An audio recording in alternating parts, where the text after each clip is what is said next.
Hey everyone, and welcome back to Made to Order a la Orden. I'm Chef Z, and today we're talking about my trip to Cuba because, as some of you guys know, I backpacked across Cuba for about 3 weeks. And since I've been back, you guys have been asking me a ton of awesome questions that I want to get back to. But I figured it would probably be a better and a lot more useful if I created a series answering all of your questions. And on today's video, we're going to be talking about how I got to Cuba. So pretty much information on how I booked my flight, how I got my visa, where I stayed, and then customs on my way back. And in other videos, I'll go into a lot more detail about money, food and water, traveling domestically across Cuba because that's a thing. You just wait for it. And then also internet, cell phone, pretty much whatever you want to know, I'm making a video on it. So hopefully you find it helpful. And don't forget to subscribe on your way out so that you don't miss any of these great videos. All right, now without further ado, let's get started.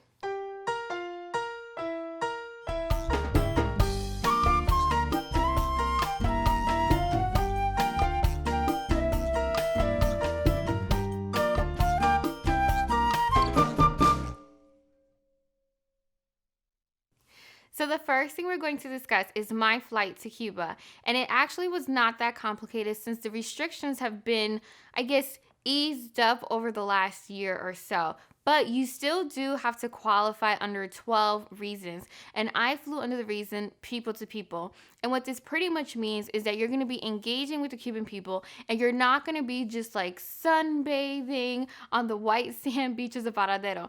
I mean, the white sand beaches of Varadero are absolutely gorgeous, but you can't just go there and stay in a resort and not interact with people. Like, that's just not going to happen.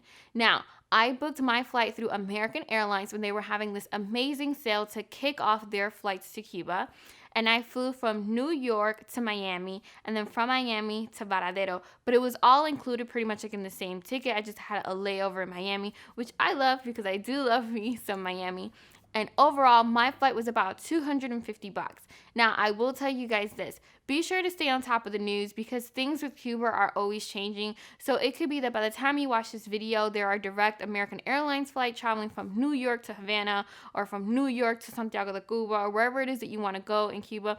And you can probably have a lot more options. I know JetBlue was also thinking about flying there. So yeah, just keep, just be on top of it.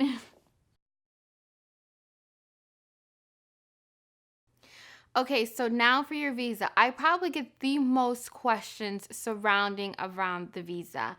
And just like the flight, getting your visa to travel to Cuba is also really not that complicated. In fact, this was probably one of the most easiest things to plan when it came to my trip to Cuba. And because I flew through American Airlines, I did have to get my visa, which also asks as your tourist card. I had to get that through a third party. And the third party that I used was Cuba Travel Services. I'm gonna say that one more time, and I'm probably gonna put it like either right here or right here, but somewhere. I used Cuba Travel Services, CTS. So now, when I contacted CTS, let me tell you, they picked up like on the first ring. I didn't have to go through an operator. I spoke to a live person, very, very, very sweet girl. She took down my name, my flight information, which is really important. You do have to already have your flight booked when you get your tourist card or your visa. And so she asked me for my flight information. She asked me for my email. She sent me the forms. And then on the form, I filled out all the other information. So my information, my boyfriend's information, who's traveling with me, our passport information, flight information, dates, reason for traveling to Cuba, which I already guys told you was people to people, and then the amount that we paid. Now for our visa, we paid $80 a person plus the shipping fee. And I probably filled out my visa application like on a Thursday. And by that next Tuesday, it was already in the mail, certified mail, first class. Like, they do not play around. And it's really important that you hold on to your visa, that you don't lose it, because it's something that you have to keep with you your whole entire time when you are in Cuba. So all in all, I used CTS. It cost me about $80 and it took me about a week to get. So I do advise you guys to get your visa at least a month in advance to kind of give yourself some time in case anything goes left. Okay, so the next thing we're going to talk about is lodging. So practically where I stayed. And I stayed for the most part, like 90% of my stays were in casa particulares. So pretty much what I was doing was I was staying in people's homes in Cuba, like people who live there. I was staying in their home. And what I did is I booked all of my casas through Airbnb because it made it super easy to stay and to pay for things because I was able to pay for things here in the US versus there in Cuba. And I don't know if you guys know, but if you're American or you have an American bank, your credit cards will not work. So being able to book things and pay for things through Airbnb made it so much easier. And I also did stay at like one or two hotels just to kind of, get the feel for it. And that I was also able to book online. Now, I will go into a lot more details about this in a separate video because there's a ton more information. But just for the most part, I booked it through Airbnb and I booked it online. And you can also book that in person. But again, in person, like when you're physically in Cuba. But again, I'll go into a lot more detail about that in a separate video. And now, customs. I know a lot of you guys are wondering that when you come back from Cuba, do you get grilled by customs like, what were you doing in Cuba? How many cigars do you have in your suitcase? How much rum are you actually bringing? Now, let me tell you this. Airport security is no joke. If you have traveled anywhere, you pretty much know this. A lot of it's also automated, so they have like these really fancy kiosk machines and stuff.